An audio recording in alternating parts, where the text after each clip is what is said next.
Baik, bisa kita mulai Pak. Kita awali saja ya majelis dan pertemuan kita pada malam hari ini dengan melafazkan basmalah. Bismillahirrahmanirrahim. Assalamualaikum warahmatullahi wabarakatuh. Innal hamdalillah nahmaduhu wa nasta'inuhu wa nastaghfiruh wa na'udzu billahi min syururi anfusina wa min sayyiati a'malina. May yahdihillahu fala mudhillalah wa may yudlilhu fala hadiyalah. Nashhadu an la ilaha illallah wahdahu la syarikalah wa nashhadu anna Muhammadan abduhu wa rasuluh la nabiyya ba'dah. Allahumma salli wa sallim ala Muhammad wa ala alihi wa ashabihi wa man tabi'ahu bi ihsanin ila yaumiddin. Baik hadirin ikhwan fiddin, jamaah yang dimuliakan dan dirahmati oleh Allah Subhanahu wa taala. Yang pertama dan paling utama tentunya mari sama-sama kita panjatkan puji dan syukur kita kehadirat Allah Subhanahu wa taala, karena alhamdulillah sampai detik ini, khususnya di malam hari ini, kita masih bisa bertemu dan berkumpul kembali di majelis rutin kita seperti biasanya, yakni dalam rangka untuk sama-sama taqarrub ilallah, mendekatkan diri kita kepada Allah Subhanahu wa taala dengan cara mentadabburi dan mengkaji ayat-ayat Allah yang termaktub di dalam Al-Qur'anul Karim. Baik ikhwan fiddin, jamaah yang dimuliakan dan dirahmati oleh Allah Subhanahu wa taala, sebagaimana agenda kita pada pertemuan minggu yang lalu, kita telah menyampaikan atau memaparkan yakni mengenai bab Al-Qur'an sampai dengan subbab atau poin wazifah, yakni fungsi dan tujuan Al-Qur'an itu diturunkan oleh Allah Subhanahu wa taala. Namun sebelumnya kita konfirmasi dulu. Pada minggu lalu ada di antara kita yang enggak hadir, Pak? Pak Wisnu aja ya. Mas Bagus hadir. Yang lain hadir ya, Pak? Kemarin Pak Wisnu informalnya sampai fungsi juga. Yang terakhir, keempat. Oke, baik ya. Jadi kita akan lanjutkan kembali materi dan kajian kita, Pak ya. Dimana sebelum itu kita coba murojaah dulu. Kita ulas dan review kembali ya terkait materi yang sudah kita sampaikan sebelumnya ya. Setidaknya bisa mengingatkan dan menyegarkan kembali pemahaman kita mengenai apa fungsi dan tujuan Al-Qur'an itu diturunkan oleh Allah Subhanahu wa taala. Yang mana secara umum ya, ketika kita berbicara tentang fungsi Al-Quran, Pak, ada 4 fungsinya ya. Itulah yang kemarin sudah kita uraikan ya secara terperinci, di mana kalau kita perhatikan salah satu fungsi yang pertama dan paling utama Al-Quran itu diturunkan oleh Allah Subhanahu wa taala, yakni dalam rangka untuk menjelaskan segala sesuatu ya, atau menerangkan segala sesuatu. Sebagaimana yang difirmankan oleh Allah Subhanahu wa taala di dalam Quran, surah An-Nahl surah ke-16 ayat 89. Allah menyatakan wa nazzalna 'alaikal kitab tibyanan likulli syai'in. Dan kami telah turunkan kepadamu sebuah kitab, yakni Al-Qur'an itu, kata Allah, dalam rangka untuk menjelaskan segala sesuatu ya. Perhatikan bahasanya, Pak, Allah menggunakan istilah tibyanan ya. Tibyanan itu asal katanya bayan, yakni penjelasan atau keterangan. Jadi dengan diturunkannya Al-Quran ini, kata Allah, Allah ingin memberikan berbagai macam keterangan dan penjelasan bagi hidup dan kehidupan manusia. Nah, apa yang Allah terangkan di dalam Al-Quran itu? Likulli syai'in, segala hal atau segala sesuatu.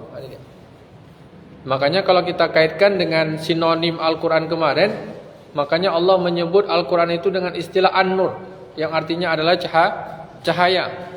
Yang mana cahaya itu berfungsi menerangkan ya, memberikan pencerahan. Nah, kemudian ayat ini kembali diperkuat oleh Allah Subhanahu wa taala dalam Quran surah Yusuf ya, surah ke-12 ayat 111. Bahasanya kurang lebih hampir sama, tasdiqal ladzi baina yadayhi wa tafsila kulli syai'in. Al-Quran itu kami turunkan, kata Allah, dalam rangka untuk membenarkan kitab-kitab yang telah diturunkan sebelumnya dan memberikan tafsilah, memberikan penjelasan dan uraian mengenai segala sesuatu. Jadi kedua ayat ini memberikan sebuah gambaran dan petunjuk kepada kita, Pak, bahwa Al-Quran itu memang Allah turunkan bagi kehidupan manusia, supaya ketika manusia menjalani kehidupan dunianya, dia bisa melihat segala sesuatu itu dengan terang, dengan jelas ya. Jadi tidak lagi kabur, tidak samar-samar. Sehingga manusia itu nggak bingung, Pak, di dalam menentukan kehidupan yang mau dia jalani. Dan ini dia.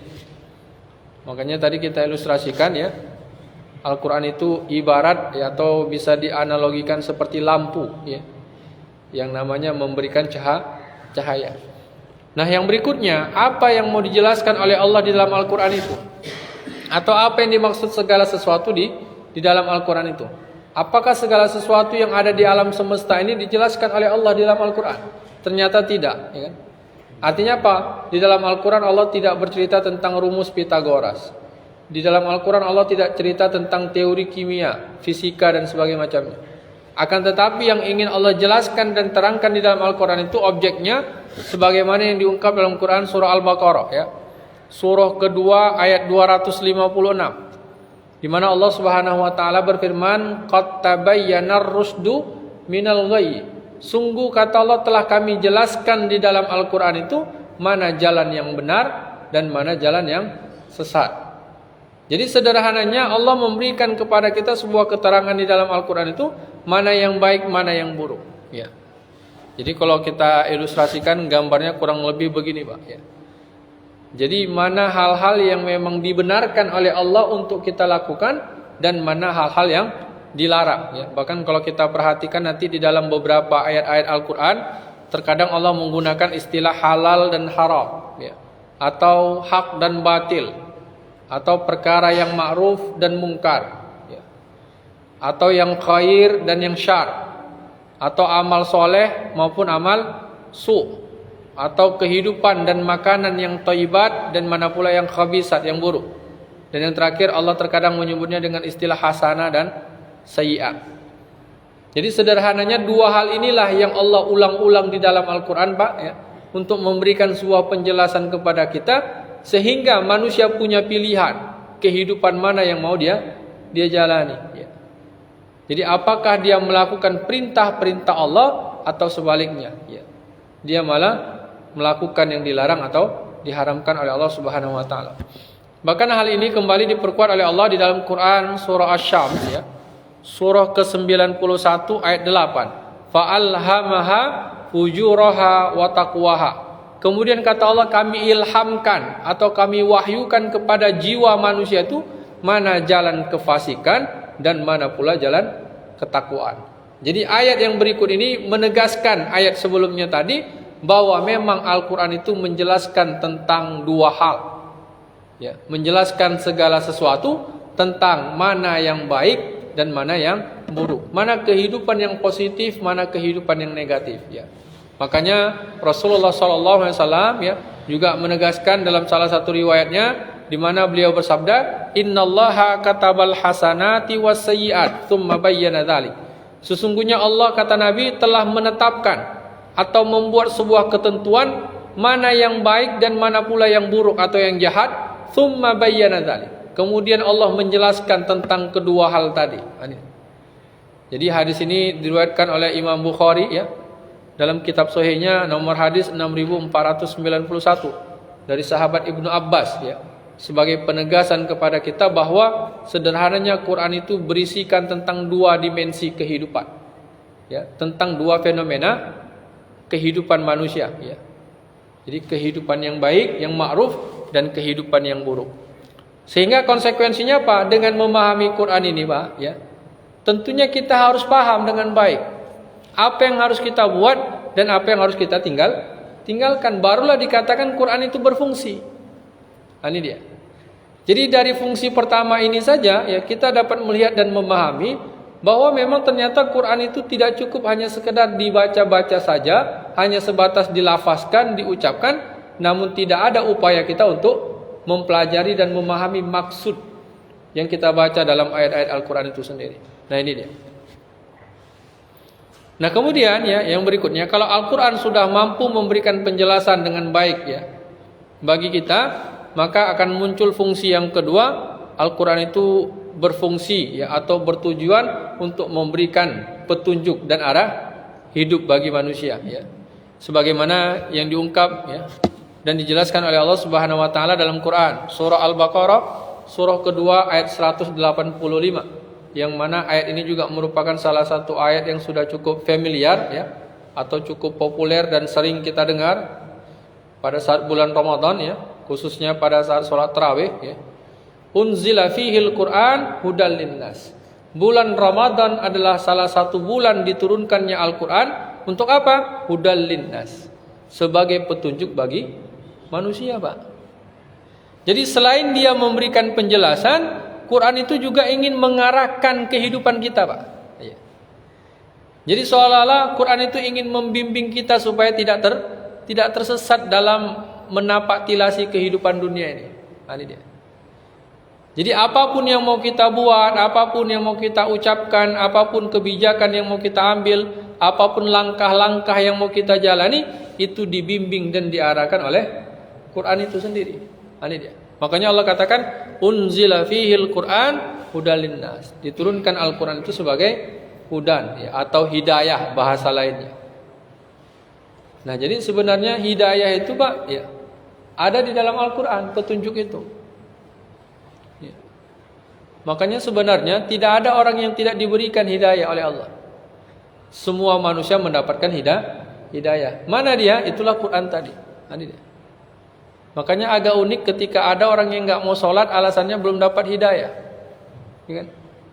Padahal dengan melaksanakan sholat itulah hidayah itu sebenarnya. Nah, ini dia.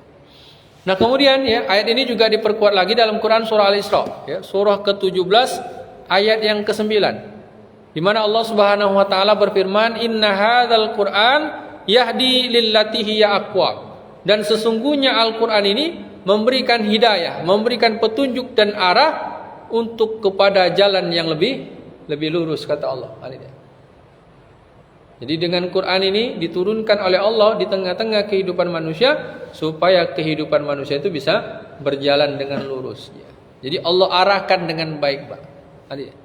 Allah bimbing, Allah tuntun, ya kan? Supaya kehidupan manusia enggak celaka dan manusia bisa mencapai tujuan yang diharapkan dalam kehidupan dunia ini. Makanya kalau kita ibaratkan Quran itu sama seperti Google Map, Pak, atau GPS, ya. Yang mana ini merupakan salah satu aplikasi ya, yang biasa digunakan oleh masyarakat kita ya, untuk mencapai satu tujuan, untuk menemukan sebuah alamat ya. Atau ini biasa dipakai oleh driver ojek online ya kan. Ini biasa digunakan untuk apa? Supaya nggak bingung mencari jalan. Jadi begitu juga dengan Quran ini, Pak. Jadi supaya kita nggak bingung, nggak buntu, tidak tersesat, tidak kehilangan harap, ya, maka satu-satunya cara dan metode yang harus kita tempuh adalah kembali dengan mengikuti Al-Quran. Mau nggak mau, karena memang Quran itu petunjuk, kata Allah. Bahkan itulah yang selalu kita minta, Pak, setiap hari di dalam sholat kita, ya kan?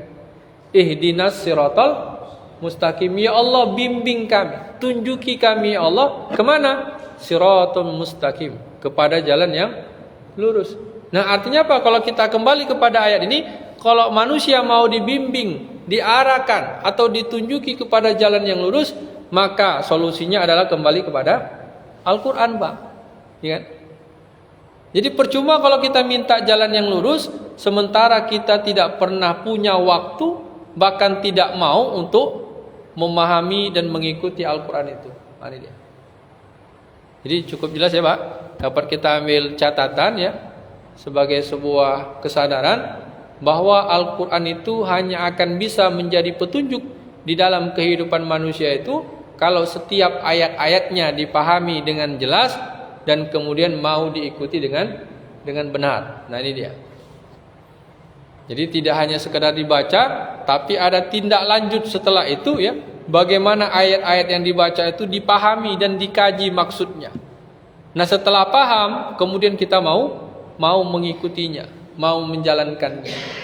Nah, ketika kita benar-benar mau mengikuti dan menjalankan petunjuk Al-Quran itu, apa yang bisa kita dapatkan? Ya, inilah objeknya ya, sasaran yang mau dicapai dengan bimbingan Al-Quran itu, sebagaimana diungkap oleh Allah Subhanahu Wa Taala dalam Quran ya, surah Al-Maidah, surah kelima ayat 16. di mana Allah Subhanahu wa taala berfirman, "Yahdi bihillahu manittaba'a ridwanahu subulus salam wa yukhrijuhum minadh dhulumati ilan nuri biizni wa yahdihim ila siratim mustaqim." Ya. Dengan kitab Al-Qur'an itu kata Allah, Allah ingin menunjuki ya, atau mengarahkan dan membimbing orang-orang yang mau mengikuti keridhaan Allah itu menuju jalan keselamatan dan mengeluarkan mereka dari kegelapan menuju cahaya dengan izinnya dan membimbing mereka menuju jalan yang lurus kata Allah. Jadi sederhananya ada 3 Pak, objek atau sasaran yang ingin diarahkan oleh Quran itu. Yang pertama ya, mengajak supaya manusia ini bisa selamat Pak. Makanya Allah gunakan istilah subulas salam ya, menuju jalan keselamatan. Artinya apa? Dengan memahami dan mengikuti Al-Quran ini, segala perilaku yang dimunculkan oleh manusia dalam kehidupan dunianya bisa berorientasi kepada keselamatan. Jadi ketika dia berbicara, ya perkataannya selamat dan menyelamatkan. Ketika dia melakukan sesuatu, bekerja, ya, mencari nafkah, ya, atau bermuamalah dengan sesama masyarakat, ya, bahkan mengambil sebuah kebijakan atau keputusan yang berkaitan dengan orang lain, maka itu semua akibatnya, efeknya bisa menyelamatkan. Ini dia. Bahkan dalam salah satu ungkapan Rasulullah juga pernah menyatakan bahwa al-muslim man salimal muslimun min lisanihi wa yadihi.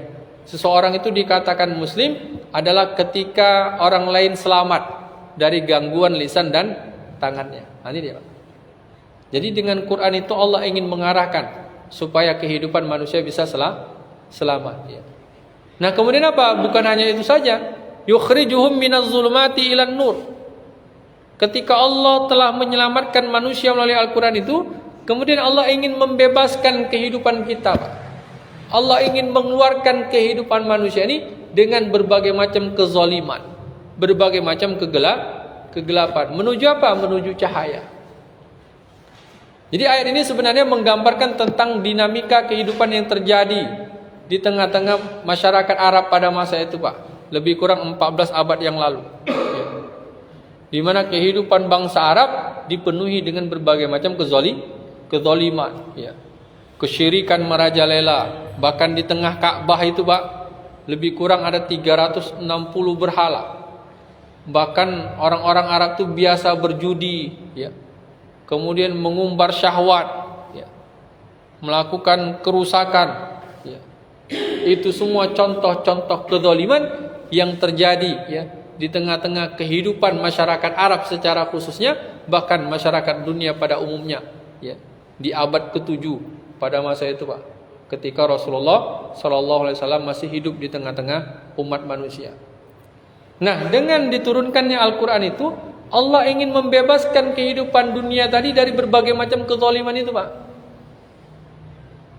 Jadi ketika Rasulullah SAW berhasil mendakwahkan Al-Quran ini, kemudian masyarakat Arab itu mau memahami dan mengikuti Al-Quran itu, akhirnya perlahan demi perlahan kezaliman itu pun akan hilang, terkikis dia Pak.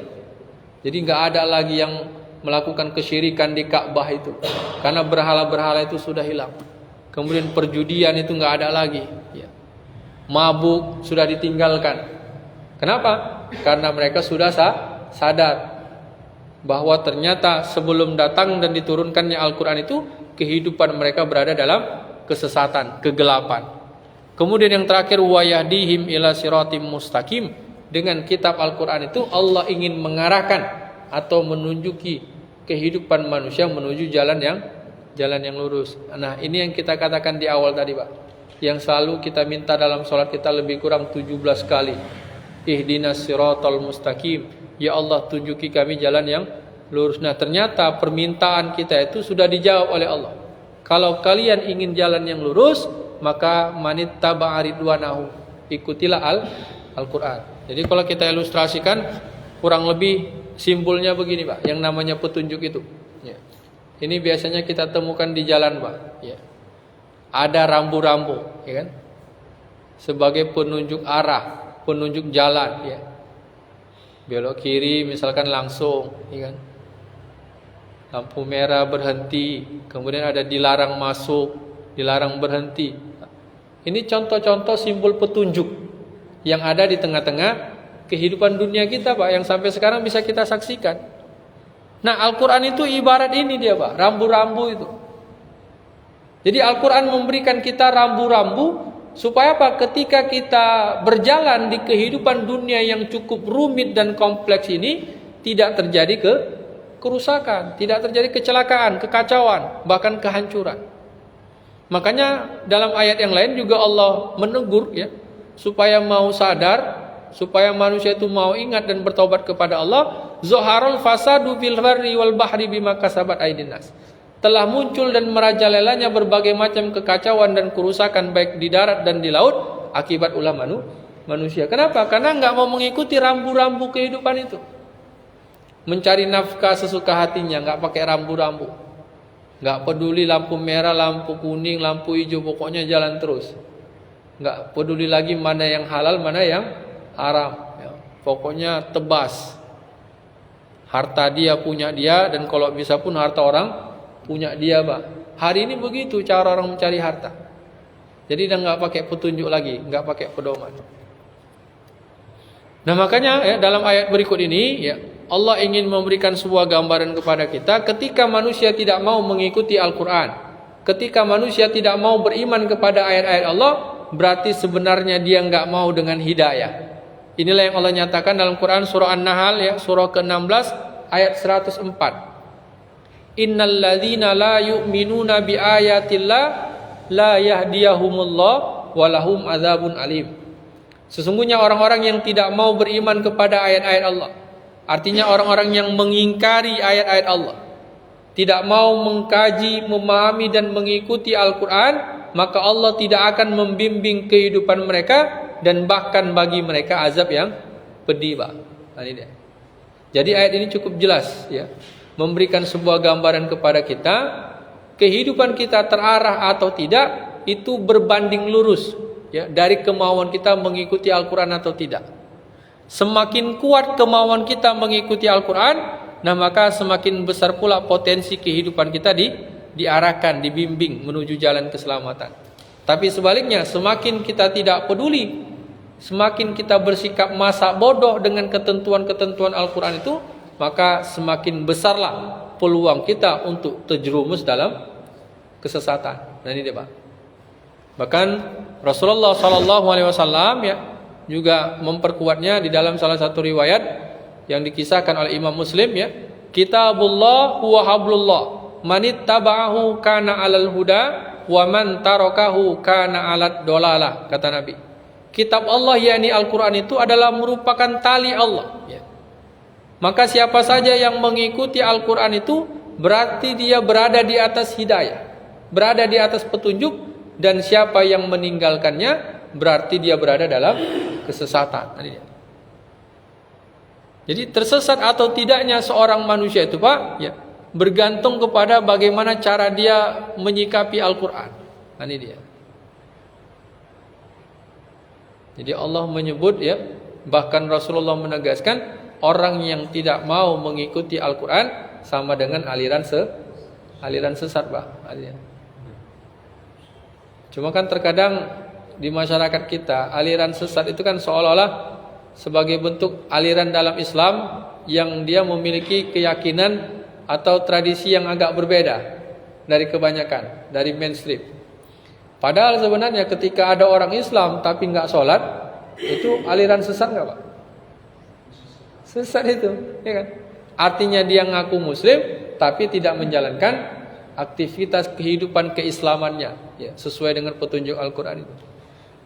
Ngaku Islam tapi buka aurat, ngaku Islam tapi korupsi ya kan? Ngaku Islam tapi bekerja menghalalkan segala cara. Nah ini aliran sesat sebenarnya. Kenapa? Karena Allah dan jelaskan, ketika manusia mau mengikuti Al-Quran berarti dia berada di atas petunjuk. Tapi sebaliknya ketika dia mengabaikan dan meninggalkan Al-Quran berarti dia berada dalam kesesatan. Nah sehingga ya dapat kita ilustrasikan kehidupan kita itu lebih kurang ini deh, Pak. Ya. Jadi sebuah pilihan. Karena Allah telah turunkan Al-Quran ini sebagai petunjuk ya, untuk mengarahkan kehidupan manusia.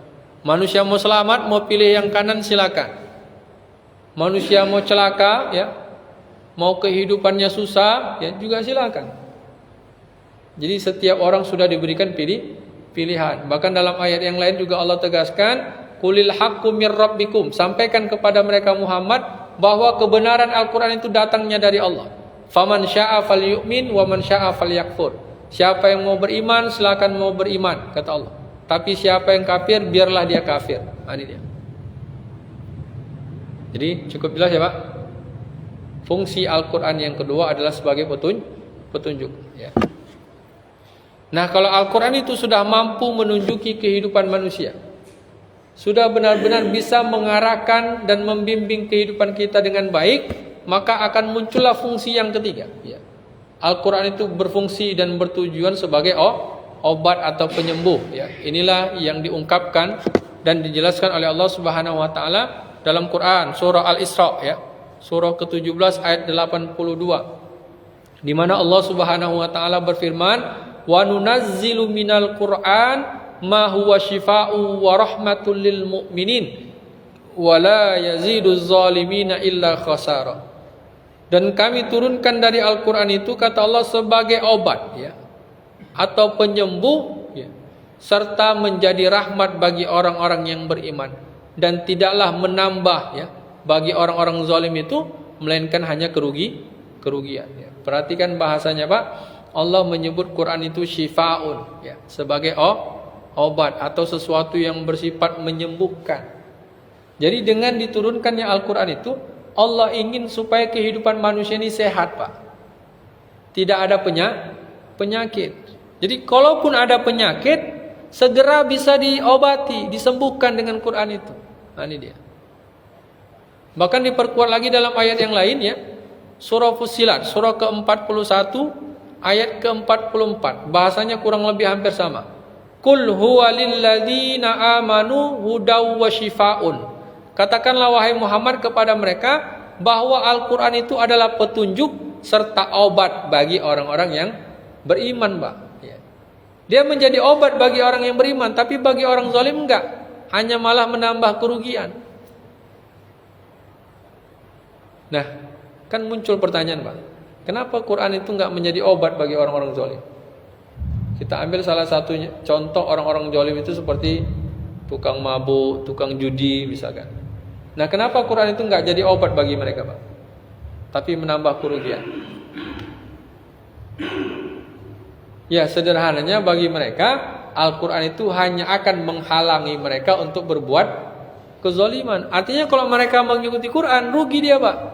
Yang biasanya maksiat, yang biasanya zalim, gara-gara Al-Quran mereka enggak bisa zalim lagi. Makanya Allah katakan wala yaziduz zalimina illa khasar.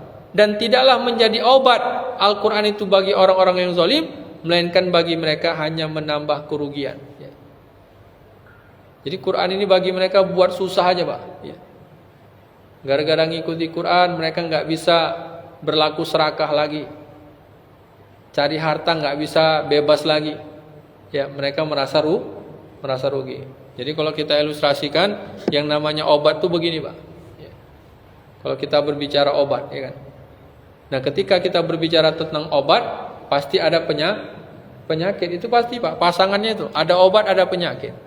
Nah, ketika Allah menyatakan Quran ini obat, kan tentunya ada penyakit yang mau disembuhkan.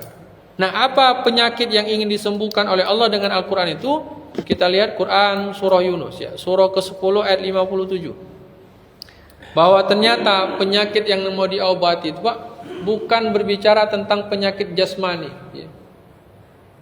Tapi Allah ingin memberikan sebuah keterangan kepada kita, penyakit yang mau disembuhkan oleh Allah dengan Al-Quran itu adalah syifa'ul lima fis sudur. Segala penyakit yang ada di dalam dada manusia. Ini dia.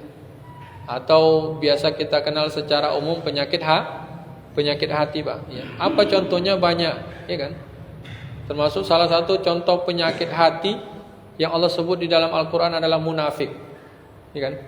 Dalam surah Al-Baqarah, fi qulubihim marad, di dalam hati mereka ada penyakit. Apa itu? Kemunafikan. Ya, kalau kita lihatlah dalam kehidupan masyarakat kita, Pak, ya kan? Yang namanya orang-orang munafik itu bawa penyakit nggak? Ya kan? Kata Nabi ciri-ciri munafik itu 3. Jika berkata dia dusta, jika berjanji dia ingkar, jika dikasih amanah dia khianat. Penyakit ini karena dia bisa merusak. Yang namanya penyakit itu kan sifatnya merusak, Pak. Orang suka bohong, ini merusak ini. Merusak hubungan, merusak komunikasi. Orang dikasih amanah khianat, ini bisa merusak kehidupan di masyarakat, bisa merusak kepercayaan. Nah, ini contoh-contoh penyakit yang mau disembuhkan oleh Allah dengan Al-Quran itu. Jadi kalau kita gambarkan kurang lebih ini, Pak. Jadi dengan Al-Quran itu setidaknya kita bisa mendiagnosa, Pak. Bisa mendeteksi, ya. Bisa mengecek apa penyakit-penyakit yang bersarang di dalam diri kita. Nah, ini dia. Karena mungkin bisa jadi, Pak, ya kan? Kita sebagai manusia punya potensi itu, ya kan? Apalagi kalau istilah anak muda sekarang, SMS, ya kan? Senang melihat orang susah, susah melihat orang senang, itu penyakit, Pak. Nah, ini. Dengki, hasad, ya. Iri hati, dan berbagai macam contoh-contoh penyakit lainnya, ya. Jadi dapat kita ambil catatan bahwa yang namanya Al-Quran itu adalah merupakan obat, ya, untuk menyembuhkan dan menghilangkan segala penyakit-penyakit yang sifatnya batin. Jadi penyakit rohani, Pak, ya. Bukan penyakit jasmani, ya kan? Karena kalau kita cerita penyakit jasmani, contohnya sakit gula, ya, jantung, stroke, ya. Kira-kira dibacakan Quran sembuh nggak, Pak? Belum tentu, ya kan, Pak? Apalagi gula basah, ya kan? Mesti berobat ke rumah sakit, ya kan? Tapi kalau penyakit hati, penyakit batin, ya, itu obatnya cuma Quran, kata Allah.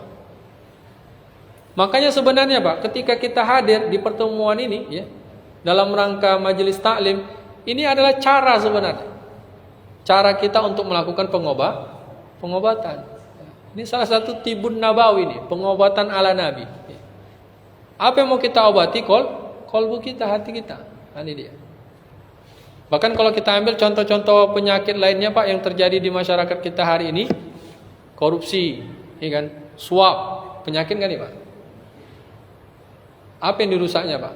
Kalau penyakit ini, ya, rusak anggaran itu dibuatnya, ya.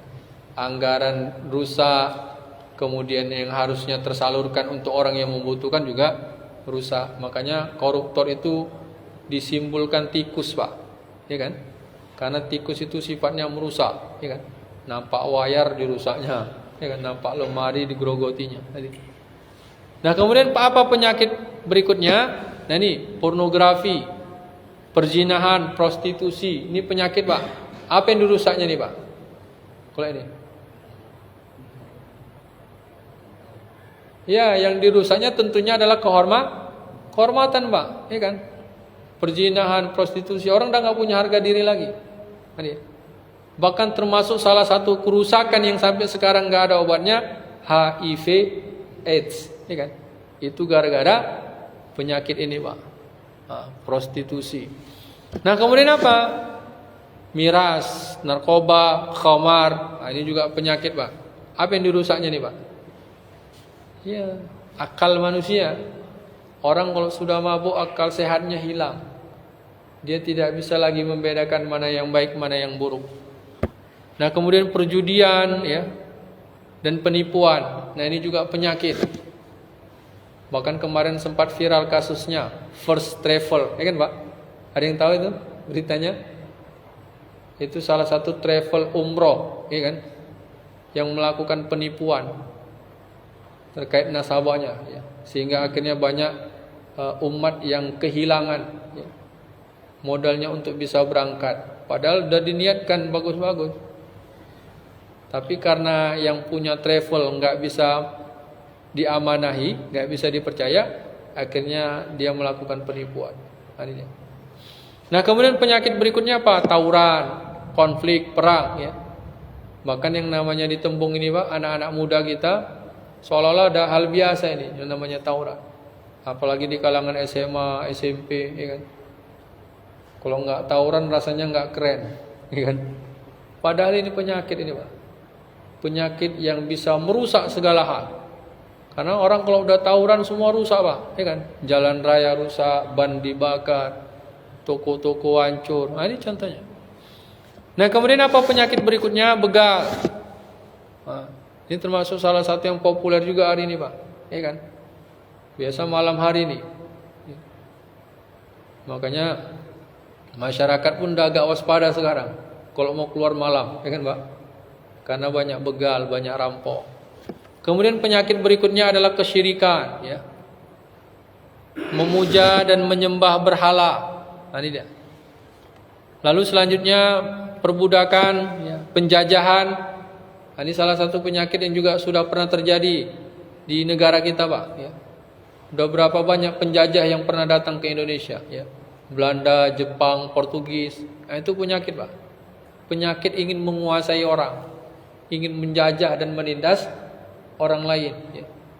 Yang seharusnya sesama manusia itu saling melindungi dan mengayomi. Nah, kemudian penyakit yang terakhir ini lebih parah, Pak. Ya, penyakit suka sesama jenis, ya kan? Yang penyakit ini binatang aja nggak pernah mengalami, Pak. Ya kan? Ini hanya dialami oleh manusia yang jiwanya sakit, ya, batinnya sakit. Nah, ini contoh-contoh penyakit sebenarnya, Pak, yang mau diobati oleh Allah melalui Al-Quran itu. Dan ternyata penyakit ini bukan hanya baru terjadi sekarang, Pak. Sudah pernah terjadi di zaman umat-umat terdahulu, ya. Di zaman Nabi Musa, zaman Nabi Ibrahim, yang namanya penipuan, perzinahan, mabuk, khamar, itu sudah menjadi fenomena, ya, yang bisa disaksikan dalam kehidupan masyarakat pada masa itu. Bahkan termasuk sekarang maupun di masa yang akan datang. Kalau apa? Kalau manusia tidak mau kembali kepada petunjuk Al-Quran itu, maka penyakit-penyakit ini akan terus menyebar, bahkan menular kemana-mana. Nah, ini dia. Nah, cuma kan persoalannya, kalau penyakit batin ini, Pak, terkadang orang nggak peduli, Pak, ya kan? Cobalah penyakit fisik, jasmani. Biasanya manusia mudah cemas, Pak, langsung pergi berobat ke dokter, ya kan? Demam misalkan, meriang, atau pala denyut-denyut, langsung berobat itu, karena khawatir akan terjadi apa-apa. Tapi kalau penyakit batin, orang banyak cuek, Pak, ya kan? Tengok anak remaja pada nyabu, mabuk, ya kan, tempat gelap. Taunya tetangga itu, cuma udahlah, biar aja lah, ya kan? Jadi orang sekarang bersikap masa bodoh, ya, kalau berkaitan dengan penyakit-penyakit batin. Termasuk ini, Pak, yang nomor 1 ini, ya kan? Kalau memang serius dengan kasus korupsi, ya bisa kita katakan pasti dia selesai sekarang. Tapi karena penanganannya nggak serius, akhirnya korupsi sampai sekarang nggak kunjung usai, Pak. Ini, jadi nggak peduli, masa bodoh. Baik, yang terakhir, ya, kalau Al-Quran sudah mampu menjadi obat atau sudah mampu memberikan kesembuhan dan kesehatan bagi kehidupan manusia itu, maka yang terakhir, ya, dia akan berfungsi sebagai peraturan atau hukum, ya, sebagaimana yang diungkap dalam Quran surah Ar-Ra'd, surah ke-13 ayat ke-37. Wa kadzalika anzalnahu hukman arabiyyan wala in ittaba'ta ahwa'ahum ba'da ma ja'aka minal ilmi ma laka minallahi mi waliyyi wala waq. Dan demikianlah kata Allah, telah kami turunkan Al-Qur'an itu sebagai hukum, ya, atau peraturan dalam bahasa Arab. Dan barang siapa yang mengikuti hawa nafsunya setelah datang kepada mereka ilmu, maka tidak ada yang dapat menyelamatkan mereka dari azab Allah. Ini dia.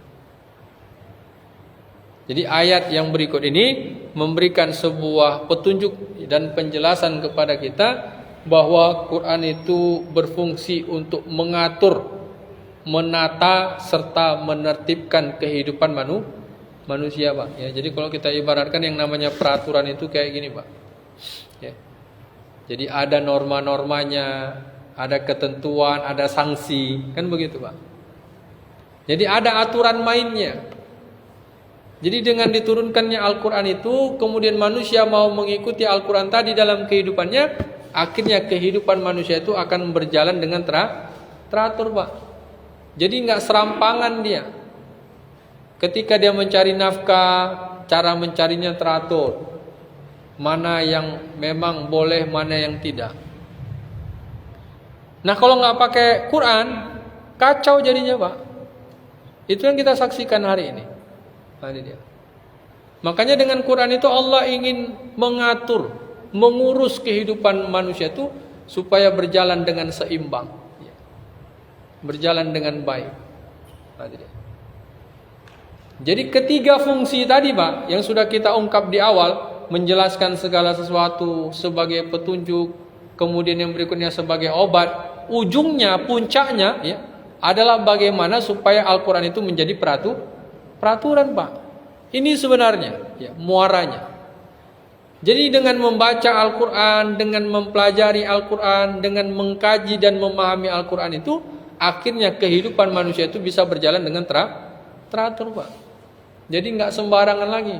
Berpakaian nggak sembarangan, ya kan? Berkuasa nggak sembarangan, berbisnis nggak sembarangan. Semua sudah pakai aturan, Pak.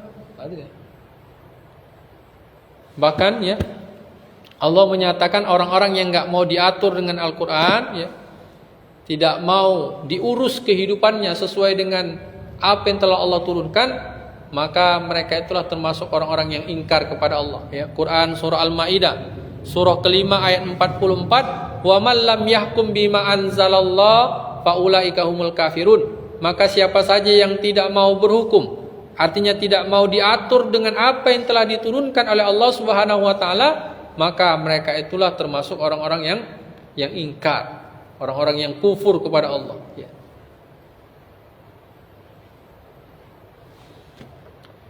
Nah, kemudian kita hubungkan ayat berikutnya, bahasanya hampir sama, Al-Maidah 45. Wa man lam yahkum bima anzalallah faulaika humuz zalimun. Dan siapa saja yang tidak berhukum dengan apa yang telah diturunkan oleh Allah, maka mereka itulah orang-orang yang zalim, orang-orang yang menganiaya diri mereka sendiri, kata Allah. Jadi kalau manusia ini nggak mau diatur dengan hukum Allah, Pak, nggak mau diatur dengan Al-Quran, ya, itu sebenarnya dia menzalimi dirinya sendiri. Karena nggak ada ruginya sama Allah. Allah cuma memberikan petunjuk, yang mana petunjuk itu adalah untuk kemaslahatan dan kebaikan manusia itu sendiri. Makanya ketika manusia nggak mau diatur dengan Allah, ya, dengan ketentuan-ketentuan Al-Quran itu, berarti dia nggak peduli dengan dirinya sendiri. Bahkan yang terakhir ya, ditegaskan lagi, surah yang sama ayat 47-nya, wa man lam yahkum bima anzalallah faulaika humul fasikun. Dan siapa saja yang tidak mau diatur dengan hukum Allah, tidak mau berhukum dengan ayat-ayat Allah, maka mereka itulah orang-orang fasik. Jadi ada 3, Pak, sebutan bagi orang-orang yang tidak mau menjadikan atau memfungsikan Al-Quran ini sebagai peraturan dalam kehidupannya.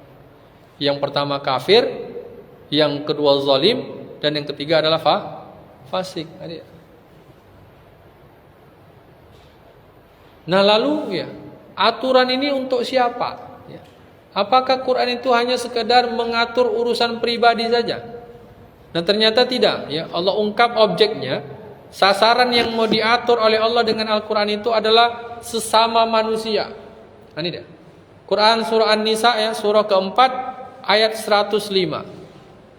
Bahwa Allah turunkan Al-Quran itu litahkuma bainan nas, untuk mengatur, menghukumi atau mengadili di antara sesama manusia. Jadi nggak ada dalam konsep Quran itu urus diri masing-masing, Pak. Karena dengan diturunkannya Al-Quran itu, ya, Allah ingin mengatur supaya masing manusia, ya, masing-masing orang bisa menjaga sikapnya. Karena perilakunya itu akan mempengaruhi, ya, kehidupan orang lain, Pak. Kita ambil salah satu contoh lah, misalkan tetangga kita sakit, Pak, ya kan? Kita di rumah ngidupi musik keras-keras. Kira-kira gimana, Pak? Boleh nggak? Ya kalau kita bicara urusan pribadi lah, ya kan? Rumah dia, radio dia, ya kan? Harusnya kan nggak ada yang menghalangi. Ya. Itu kalau ceritanya dalam konteks mengikuti hawa nafsu pribadinya. Tapi kalau dia mengikuti Al-Quran, ada aturan yang nggak bisa. Litahkuma bainan nas. Ada hubungan sosial yang harus dijaga. Jadi Quran itu mengatur lintas manusia. Ya. Hubungan antara sesama keluarga, hubungan antar saudara, hubungan antar tetangga, bahkan hubungan antar masyarakat, antar bangsa dan negara. Jadi itu yang mau diatur, Pak, dengan Quran itu. Jadi kalau kita ilustrasikan, kurang lebih gambarnya begini. Ya. Jadi setiap manusia, setiap orang yang ada di seluruh lapisan bumi ini sebenarnya mau diatur dengan Quran itu. Ya. Jadi dia nggak pandang bulu, Pak, Quran itu. Mau dia orang Arab, orang Jawa, orang Indonesia, orang Malaysia, ya kan? Quran itu merupakan peraturan di antara sesama manusia. Sehingga dapat kita ambil catatan, ya, Al-Quran itu adalah dalam rangka untuk mengatur dan menertibkan segala aspek, ya, kehidupan manusia, baik secara pribadi, keluarga, masyarakat lokal, nasional maupun internasional. Nah, jadi ini dia, Pak. Jadi kurang lebih, ya, setidaknya kita sudah sama-sama bisa memahami dengan baik bahwa fungsi Al-Quran itu 4. Yang pertama untuk menjelaskan segala sesuatu. Sesuatu apa yang dijelaskan, yakni benar dan salah. Yang kedua sebagai petunjuk. Kemana arah petunjuk itu? Jalan keselamatan, ya, mengeluarkan dari kegelapan, kemudian menuju jalan yang lurus. Fungsi yang ketiga sebagai obat. Obat untuk apa? Untuk menyembuhkan segala penyakit yang ada di dalam jiwa manusia. Dan yang terakhir, Quran itu untuk mengatur dan menertibkan kehidupan manusia sehingga kehidupan itu bisa berjalan dengan seimbang dan harmonis. Ya. Baik, mungkin sampai di sini kira-kira bisa dipahami. Ya, silakan, Pak.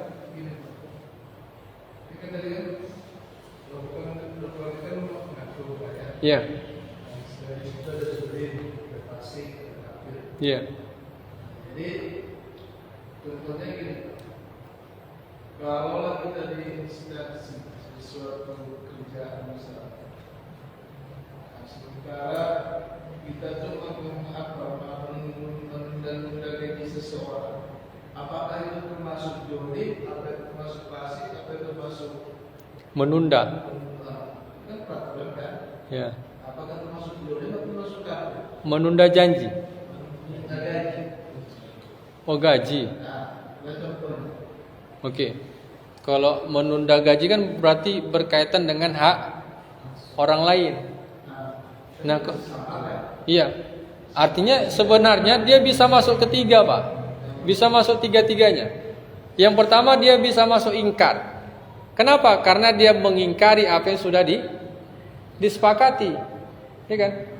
Karena kan konteksnya Quran itu tidak hanya mengatur bagaimana hablum minallah, tapi juga hablum minannas, Pak. Ketika kita sudah ada kesepakatan misalkan, kecuali memang ada uzur, ya kan? Kenapa terhalang gajinya? Ada uzur misalkan, ada alasan-alasan tertentu yang memang bisa dimaklumi. Tapi kalau nggak ada uzur, memang disengaja, ya kan? Menunda-nunda rezeki yang harusnya menjadi hak orang lain, itu termasuk salah satu pengingkaran, ya, terhadap Allah dan Rasul. Dan yang kedua, dia juga termasuk zalim. Bukan hanya menzalimi dirinya, tapi juga menzalimi orang lain, Pak. Harusnya orang lain sudah bisa menikmati jerih payah dia, tapi tidak bisa. Dan yang terakhir, dia termasuk kefasikan. Arti fasik itu, Pak, membangkang, mendurhakai. Ulaika humul fasikun. Orang-orang fasik itu adalah orang-orang yang mendurhakai apa yang telah mereka janjikan. Jadi dia bisa masuk ke 3 kategori, Pak. Iya, 3. Artinya kan kalau kita ambil persamaannya, benang merahnya, Pak. Orang-orang seperti itu kan orang-orang yang memang dia tidak mau diatur dengan hukum Allah tadi, Pak. Itunya intinya. Makanya kenapa Allah ulang sampai 3 kali? Menunjukkan apa? Ada kesamaan di situ. Di mana letak kesamaannya? Di sini, Pak. Makanya kita hijaukan warnanya. Lam yahkum. Dia tidak mau berhukum, Pak. Ya kan? Kayak kita lah misalkan. Kita ngaku muslim, Pak. beriman ngaku kepada Allah. Ya, kita percaya Allah, kita percaya Rasulullah, tapi kita nggak sholat, Pak. Apa namanya itu? Ya kalau kata Nabi kafir kalau kita meninggalkan sholat dengan sengaja tanpa ada uzur. Apa kata Nabi? Man taraka shalah muta'ammidan faqad kafara jiharan. Itu hadisnya jelas. Siapa saja yang meninggalkan sholat dengan sengaja, berarti dia telah ingkar secara terang-terangan. Jadi bukan nggak sholat Jumat 3 kali, Pak. Meninggalkan sholat wajib saja sekali dengan sengaja tanpa ada uzur, berarti dia telah ingkar kepada Allah dan Rasulnya. Kenapa ingkar? Karena Allah sudah tetapkan sebagai seorang muslim, maka dia wajib menegakkan sholat. Nah itu, Pak. Jadi tak gini, Pak. Misalnya lah ya, dalam instansi itu ada 31, 32, 33. Maka yang bawah ini istilahnya karyawan mulai. Iya. Yang 1, 2, 3 ini termasuk di sini, Pak. Masuk. Kalau kasusnya tadi, Pak. Iya. Iya. Termasuk. Nah makanya kan terkadang kita hidup di masyarakat ini, Pak. Memang dinamikanya begitu. Ya. Kalau memang kita sebagai pembuat kebijakan, itu jelas, Pak. Tapi kalau kita sifatnya kayak pekerja, kan kita terbatas, Pak. Dibatasi oleh wewenang. Makanya dalam ayat yang lain juga Allah memberikan sebuah rukhsah kepada orang-orang yang dia tahu, Pak, itu salah, ya kan? Tapi karena dia tidak punya pengaruh, tidak punya wewenang, mau nggak mau dia harus terjebak di situ, Pak.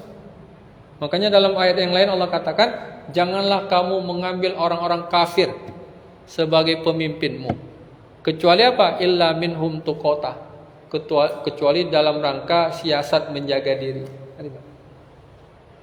Jadi kalau kira-kira misalkan itu membahayakan diri kita, ya kan? Nah, Allah kasih rukhsah, keringanan. Kecuali sebagai kita pembuat kebijakan, Pak. Makanya Nabi pun mengingatkan, man ra'a minkum mungkaran falyughayyiru biyadi. Siapa saja di antara kalian yang melihat kemaksiatan, kemungkaran, maka yang pertama kali cegah dengan tangan, Pak. Artinya kalau kita punya wewenang, kekuasaan, misalkan sebagai pengambil kebijakan, aparat desa, aparat negara, nah gunakan tangan tadi, kekuasaan tadi. Fa illam yastati, kata Nabi, tapi kalaupun itu enggak mampu, fabilisani, ya. Gunakan lisan, lewat apa? Dakwah, ajakan. Kita mau bergerak dengan tangan, enggak berani, Pak, ya kan? Enggak ada kekuatan. Bukan aparat, bukan kades, ya, bukan orang-orang yang memiliki kepentingan, ya kan? Paling enggak dengan dakwah. Tapi kalau itu pun juga enggak bisa, kata Nabi, fa illam yastati fa biqalbi. Maka lewat hati, Pak, ya kan? Ya kita contohlah begal ini, Pak. Ya kan? Gimana cara ngatasinya, Pak?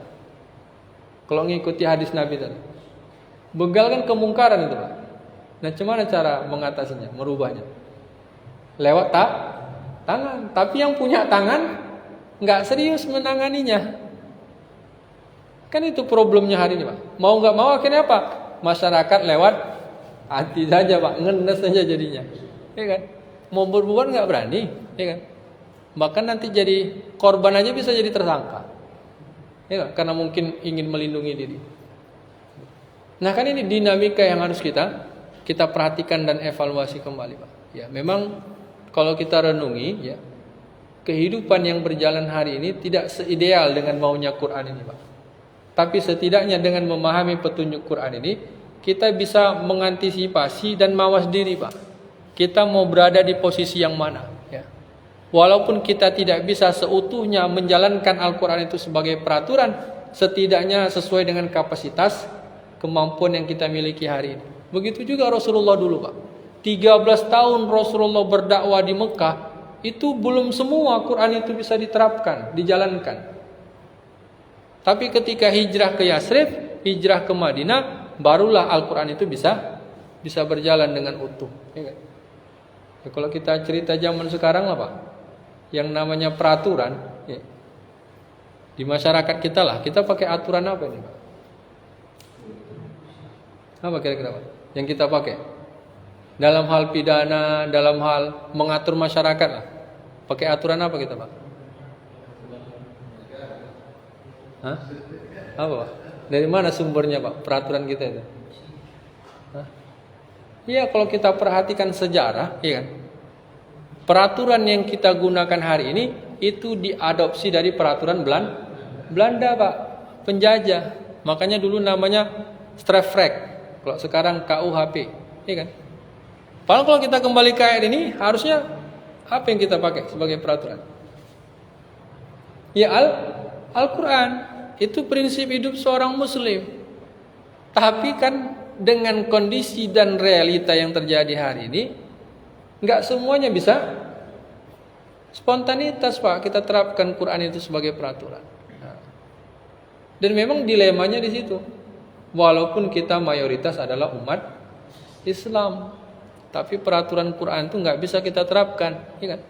Contohnya lah, kalau orang mencuri Pak, kalau kembali kepada peraturan Quran, harusnya dia apa kan? Ya potong tangan.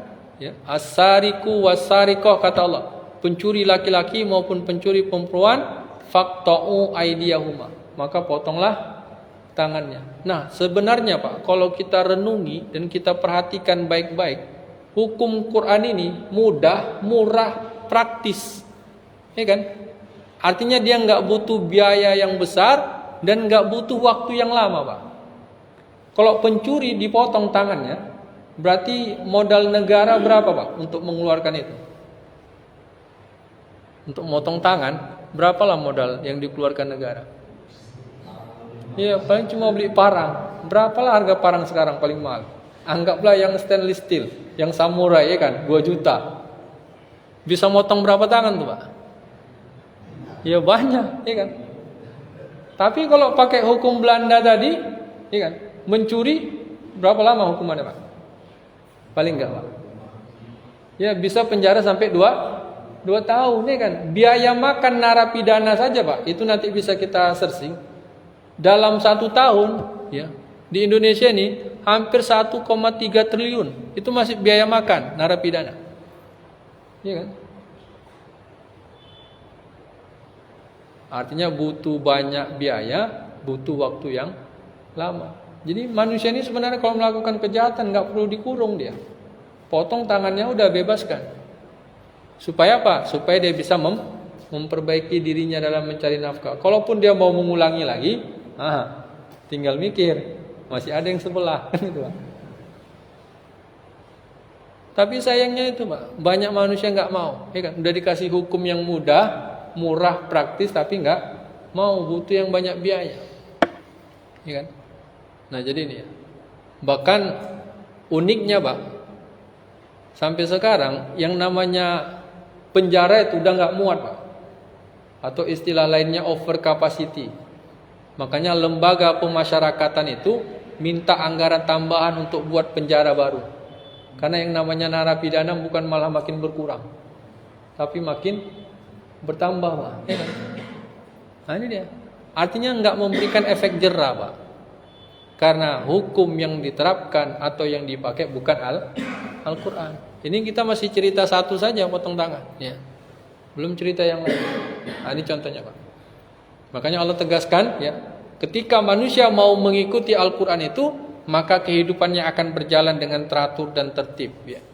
Jadi terbebas dari kekacauan, kerusakan, bahkan kehancuran. Baik, sampai di sini kira-kira bisa dipahami Pak? Ada lagi pertanyaan? Cukup jelas, Mas Bagus? Atau yang lain? Ada pertanyaan Pak? Ya, silakan. Iya. Ya kalau kita cerita dalam konteks sekarang memang belum bisa diterapkan. Apa persoalannya? Masyarakat belum siap Pak. Itu saja. Maka tugas kita apa? Sebagaimana yang dicontohkan oleh Rasulullah dulu. Kembali memahamkan betapa pentingnya Al-Quran itu sebagai sebuah hukum. Jadi nggak bisa dipaksakan. Harus memang murni dari kesadaran manusia itu sendiri. Makanya ketika Rasulullah Pak hijrah ke Madinah, hukum itu bisa berjalan. Al-Quran itu bisa jadi peraturan. Sehingga ketika Rasulullah ingin menaklukkan kota Mekah, itu tidak terjadi pertumpahan darah. Bahkan berhala-berhala di Mekah pada masa itu, kalau kita perhatikan dalam sejarah Pak, siapa yang menghancurkan? yang menghancurkan berhala-berhala di Mekah itu? Iya, para penyembahnya dulu. Kenapa? Karena mereka sadar bahwa selama ini yang mereka buat itu salah. Jadi Rasulullah merubah mindsetnya. Jadi bukan menghancurkan yang sudah ada. Ya. Jadi bukan Rasul datang dihancurkan berhala-berhala di Mekah itu cari gaduh namanya, Pak. Ya kan? Malah menimbulkan konflik. Tapi Rasulullah dakwah, Rasulullah ajarkan, kasih pemahaman, akhirnya kesadaran mereka berubah, ya. Mindsetnya mulai bisa diarahkan, lama kelamaan kemungkaran itu mereka tinggalkan dengan sendirinya. Sama kita ambil salah satu contoh kasus kayak dulu, Pak, di Unimed, ya kan? Itu ada apa namanya itu, Pak? Tenda setengah tiang itu, ya kan? Tempat apa biasa dulu, Pak? Dulu jualan jagung, ya kan? Tapi tempat orang pacaran, ya kan? Digerebek, tapi kesadarannya nggak berubah. Akhirnya apa ya, pindah tempat dia, Pak. Ya kan? Kalau target Quran itu kan sebenarnya mengobati tadi apa yang ada di dalam diri manusia. Jadi bukan orangnya yang mau disingkirkan, tapi kesadaran yang salah itu yang mau disingkirkan.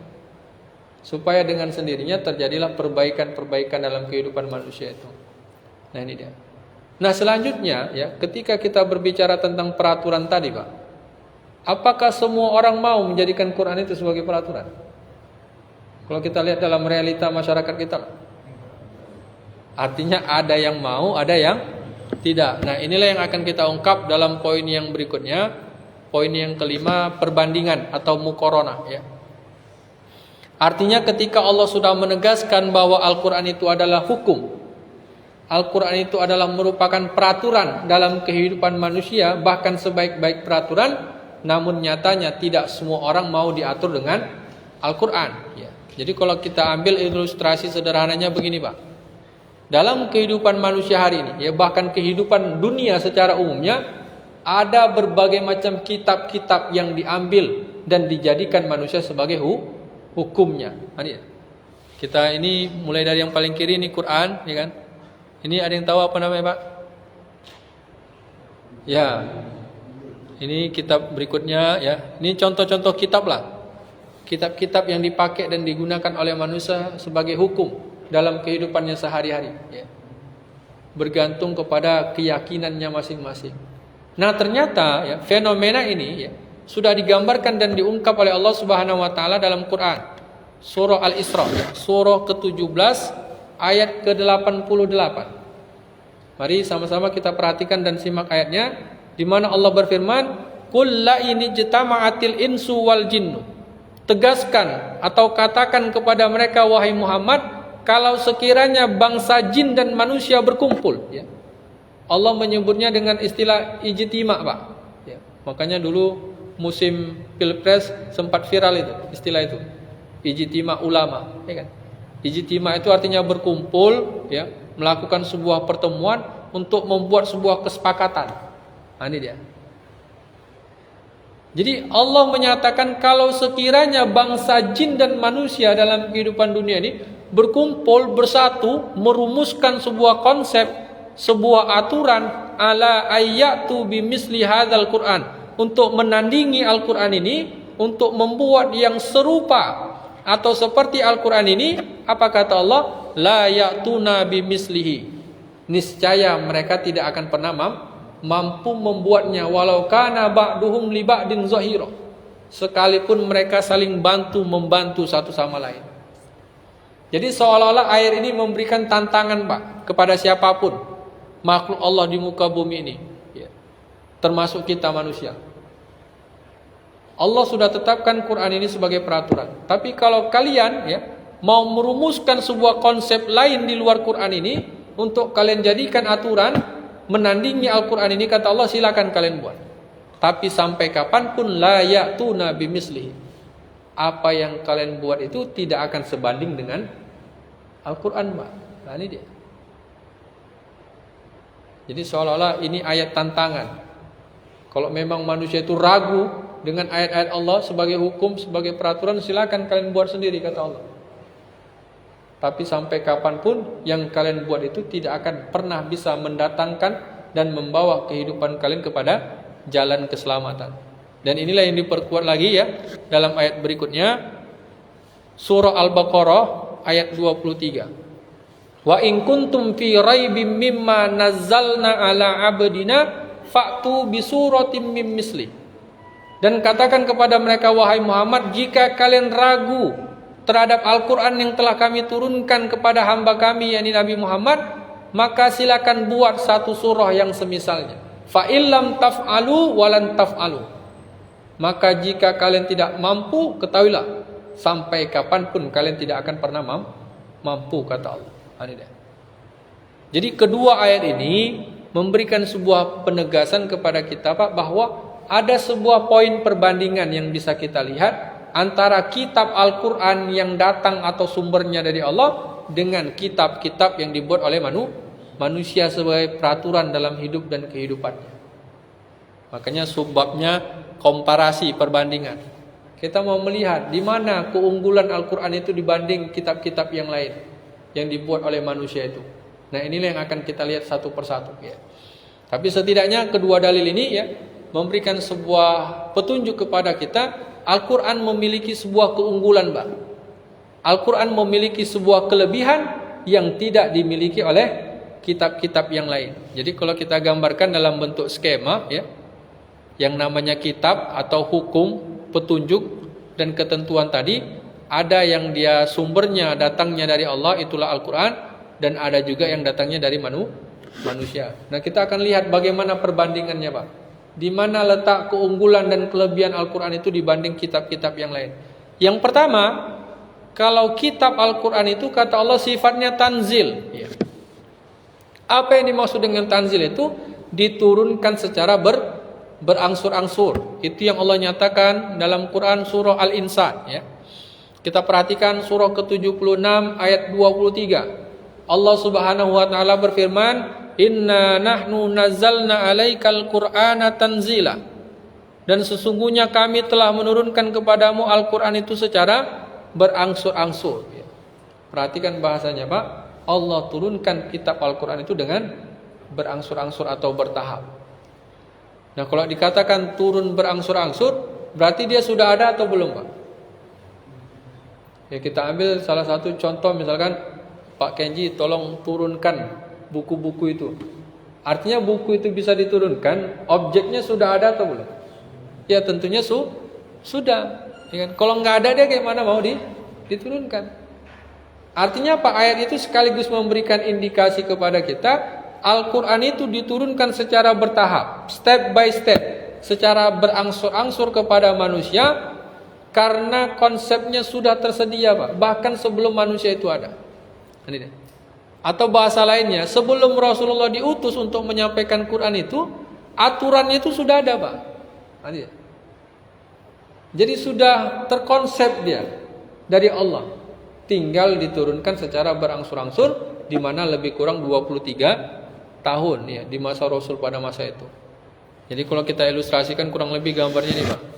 Ini salah satu contoh mushaf Al-Quran yang tertua ya, mushaf Utsmani. Nah, ini ya. Jadi yang berkembang dan beredar hari ini di masyarakat itu dari sini, Pak, disalin ya.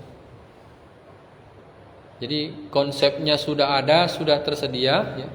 Baru diturunkan secara berangsur-angsur ya.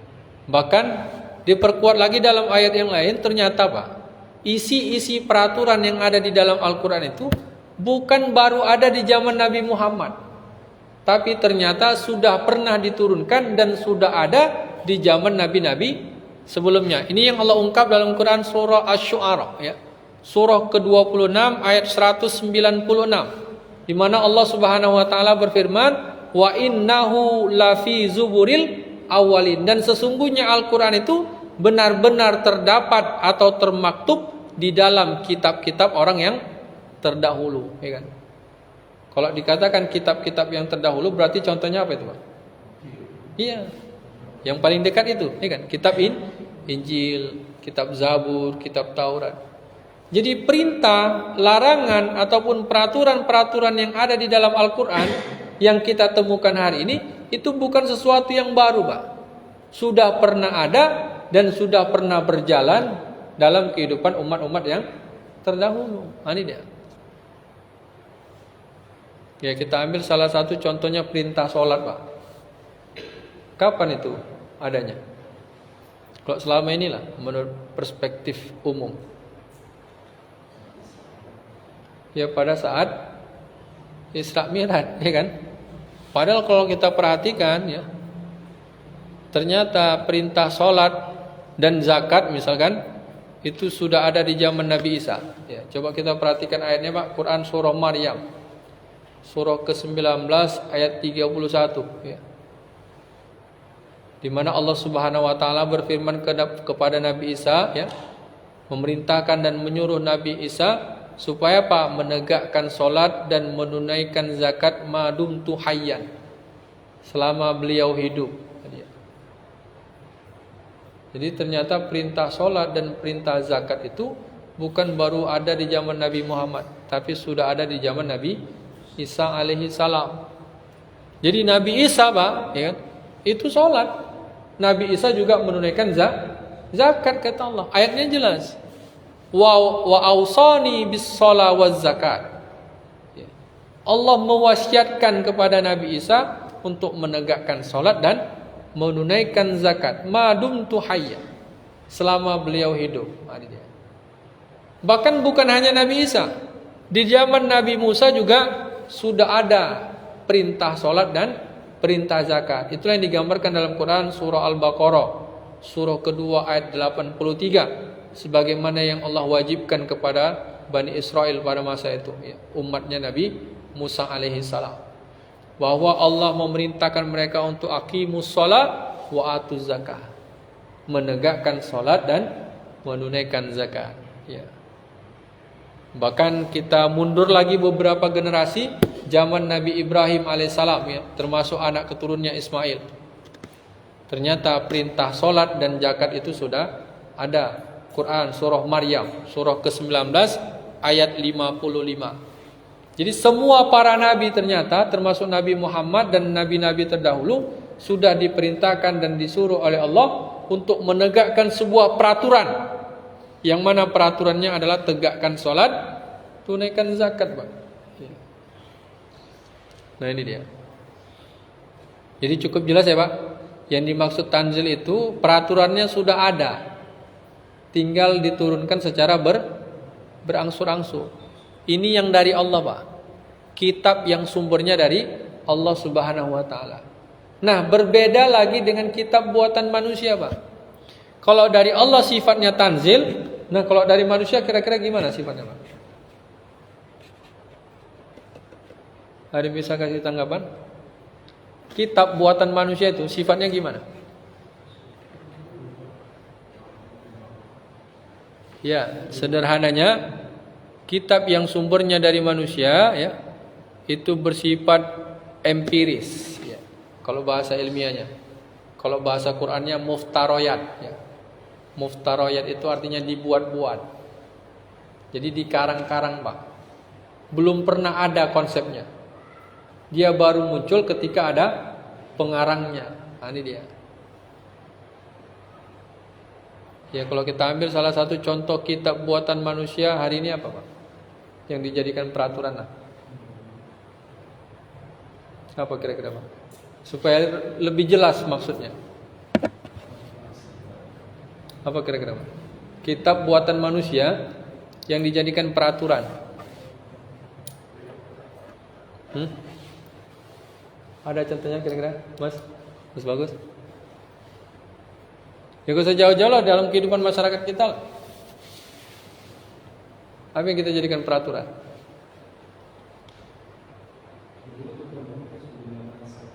Gimana Pak Wisnu?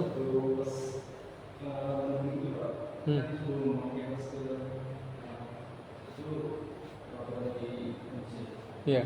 Nah, kapan munculnya itu? Artinya peraturan terkait COVID ya kan? Nah, ambillah contohnya tuh. Kapan munculnya peraturan itu? Ya, ketika ada challenge and response, artinya ada tantangan, ada jawaban, ada masalah dulu dia. Baru coba dipikirkan. Ini cocoknya cemana ini kita buat untuk mengatasi dan mengantisipasi supaya tidak terjadi penyebaran COVID, ya kan? Itulah sifatnya peraturan yang dibuat manusia itu, Pak. Jadi konsepnya belum pernah ada sebelumnya, belum pernah ada rumusannya. Dia baru muncul, baru ada ketika ada yang memikirkannya. Bahkan kalau kita ambil contoh secara umum, apa lagi, Pak? Peraturan di tengah-tengah kehidupan masyarakat kita. Undang, ya kan? Kapan itu muncul, Pak?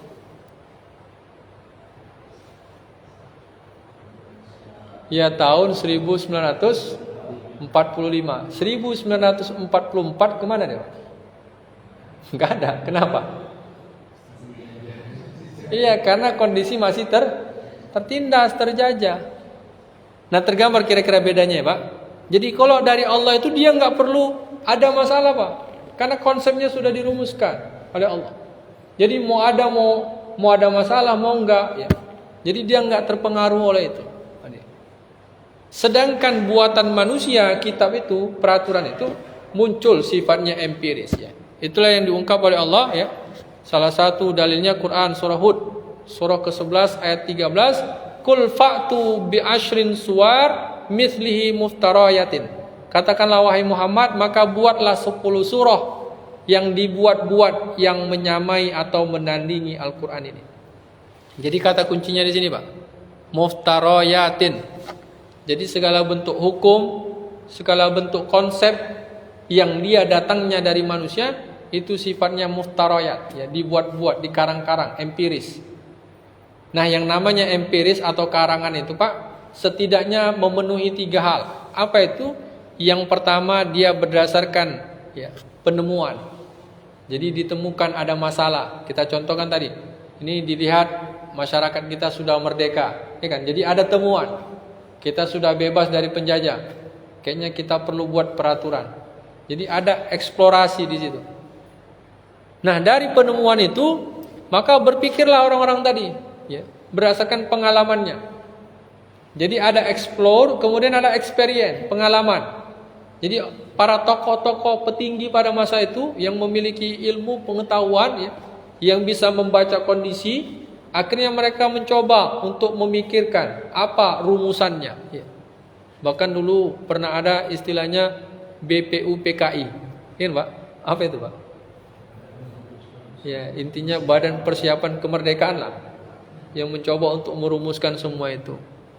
Nah, kemudian dari hasil pengalaman-pengalaman dan pemikiran-pemikiran tadi, maka dituangkanlah dalam beberapa bentuk draft atau konsep, yang mana konsep itu bisa dieksperimen, diuji coba, ya kan? Makanya dulu sempat ada istilah undang-undang sementara, ya kan, Pak? Jadi diuji coba dulu, cocok nggak diterapkan, relevan nggak dalam kehidupan masyarakat. Nah, kalau Quran dia nggak perlu itu, Pak. Nggak perlu pengalaman manusia, nggak perlu diuji coba, karena sudah pasti kata Allah. Ya kan? Yahdihim ila siratim mustaqim, bisa membawa dan mengarahkan kehidupan manusia selamat. Tapi kalau manusia dia bisa try and error, diuji coba bisa berhasil, bisa juga diuji coba gagal. Itulah buatan manusia tadi, Pak. Ini dia. Beda dengan kitab, ya, dari Allah. Dia bersifat tanzil, konsep dan rumusannya sudah ada, tinggal diturunkan secara berangsur-angsur. Bahkan diperkuat lagi dalam Quran surah Al-Baqarah, ya, surah kedua ayat 79.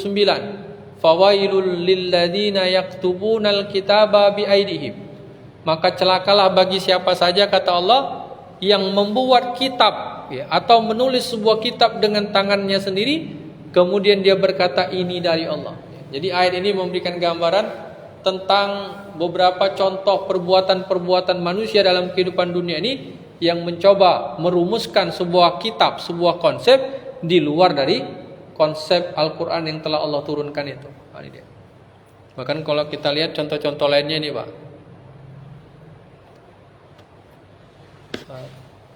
Muncul teori-teori filsafat, ya kan?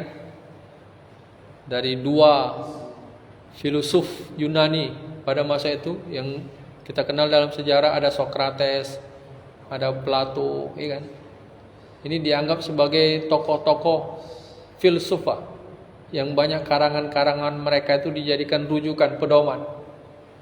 ya, dalam teori-teori politik, teori filsafat dan sebagainya macamnya. Kemudian ada juga namanya teori komunis, ya. Ini pengarangnya Karl Marx, ya. Nah, ini contoh-contoh kitab, Pak, ya. Kitab, konsep, buku, ya.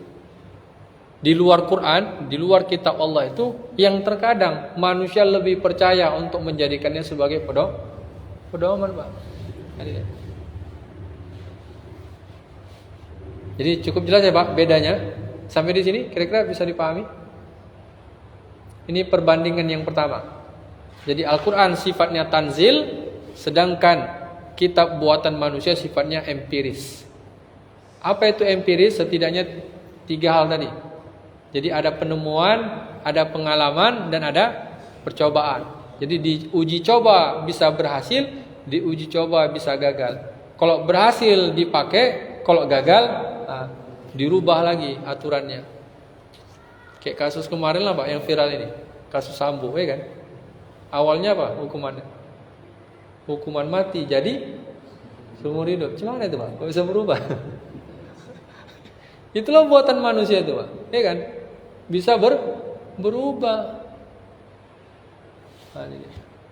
Baik, yang berikutnya, kitab dari Allah atau Al-Quran itu bersifat kafah. Kafah itu artinya universal, untuk semua manusia, seluruh dunia, semua benua, tanpa terkecuali. Jadi dia berlaku secara umum, Pak, bukan hanya untuk orang tertentu dan wilayah tertentu. Inilah yang Allah nyatakan dalam Quran surah Al-Qalam, surah ke-68 ayat 52, di mana Allah Subhanahu wa taala berfirman, "Wa ma huwa illa dzikrul lil alamin." Dan Al-Quran itu tidak lain hanyalah peringatan bagi seluruh umat manusia. Jadi skala dunia, Pak, Quran ini. Ini dia. Jadi Quran itu berlaku untuk seluruh lapisan masyarakat. Apapun corak, budaya, ragam sukunya. Jadi kalau kita ilustrasikan kurang lebih gambarnya begini, Pak. Jadi baik dia di kutub utara, selatan, timur, dan barat, Quran itu berlaku, Pak, di mana saja. Ini dia. Bahkan diperkuat lagi dalam ayat yang lain, ya. Salah satunya surah Saba, surah ke-34 ayat 28. Wa ma arsalnaka illa kaffatan linnas, dan tidaklah kami mengutusmu wahai Muhammad dengan membawa Al-Quran itu melainkan untuk seluruh umat manusia, kata Allah. Jelas ya, Pak? Jadi Al-Quran itu sifatnya global, menyeluruh. Ya, kita ambil salah satu contoh sederhana, Pak, ucapan salam.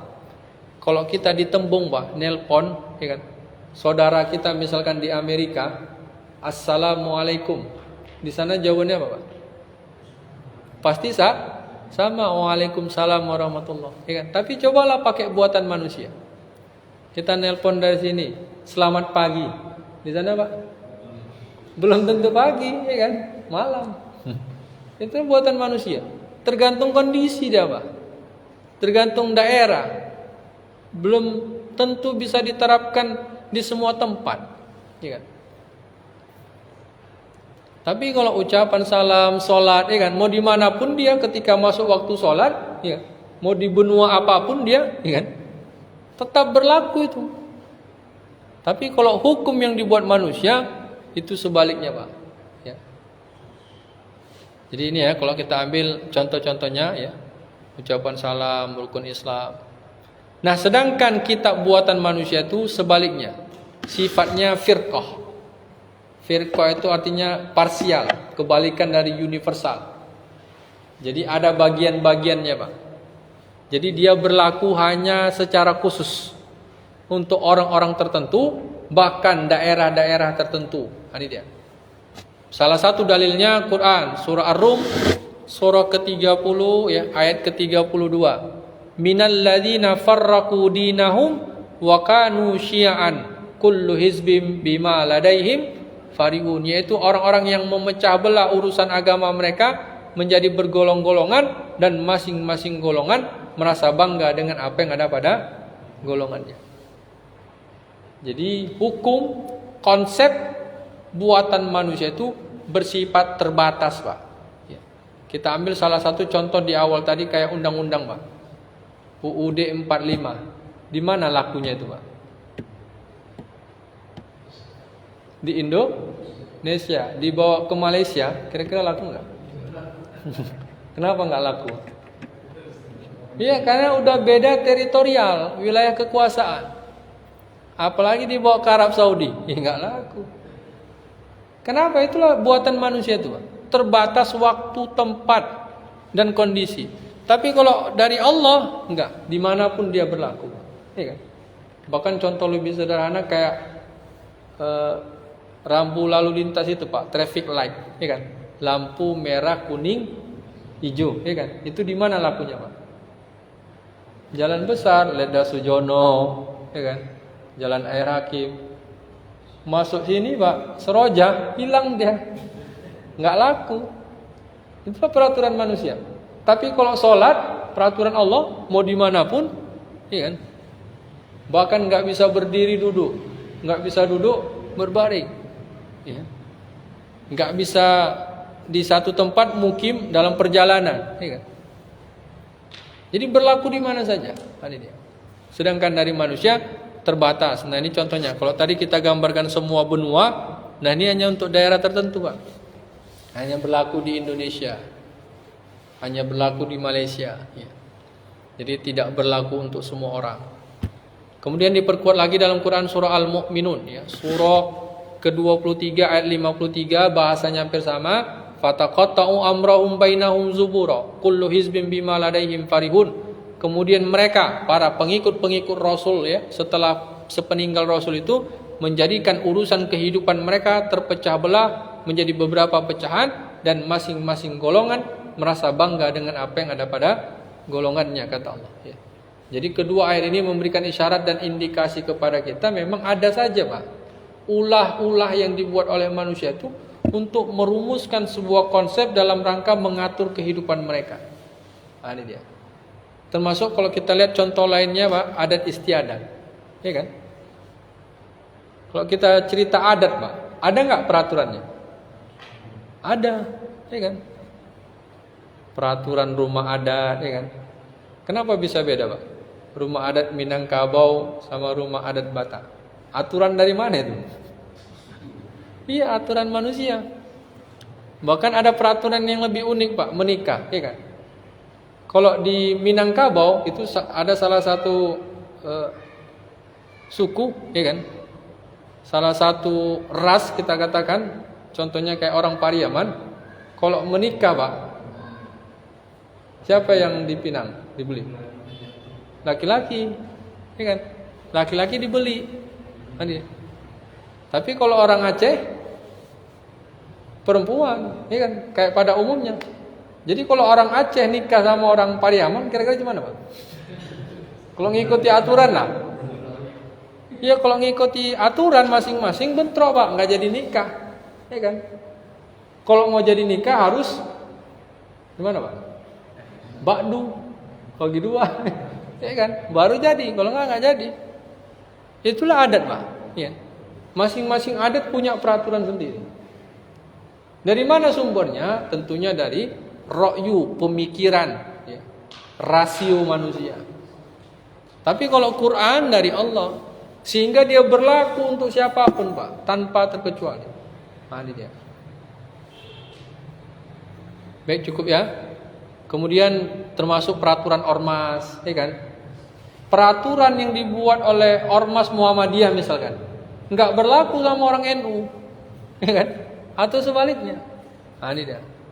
Kemudian contoh lainnya parpol, peraturan-peraturan yang dibuat oleh partai politik itu hanya berlaku untuk anggota-anggota mereka. Di luar anggota nggak laku. Termasuk mazhab, Pak, ya kan? Mazhab ini dari manusia memang. Kita ambil salah satu contoh mazhab Imam Syafi'i. Lakunya di mana, Pak? Indonesia, Malaysia, ya kan? Kalau di Arab Saudi, mazhab apa di sana, Pak? Ya, mazhab Hambali dan Maliki, Pak, yang lebih populer. Jadi terbatas dia berlakunya, tidak berlaku untuk semua orang. Kenapa? Karena dia buatan manusia. Jadi ini ya, Pak, contoh-contoh yang bisa kita lihat.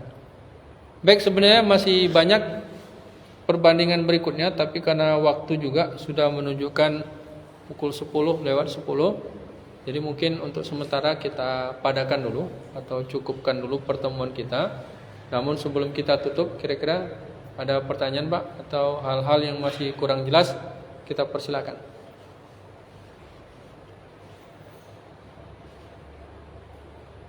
Ada dari Mas Bagus, Pak Wisnu, atau yang lain? Ada yang nggak hadir? Pak Anwar? Pak Yunan? Ada informasi?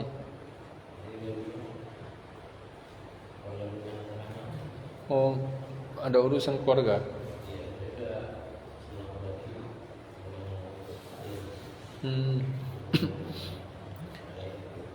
Oke, baik ya Pak. Kalau tidak ada pertanyaan, jadi untuk sementara kita cukupkan dulu pertemuan kita pada malam hari ini ya. Insya Allah kita lanjutkan minggu depan. Mudah-mudahan apa yang kita sampaikan ini setidaknya bisa menambah wawasan dan memberikan pencerahan kepada kita semua, dan tentunya ya bisa meningkatkan keimanan dan ketakwaan kita kepada Allah Subhanahu wa taala. Baik, mungkin ini saja yang bisa kita sampaikan. Lebih dan kurangnya mohon dimaafkan, dan terima kasih atas segala perhatiannya. Kita tutup dengan lafaz hamdalah. Alhamdulillahirabbil alamin. Subhanakallahumma wa bihamdik, asyhadu an la ilaha illa anta wa nastaghfiruka wa natubu ilaik. Wassalamualaikum warahmatullahi wabarakatuh.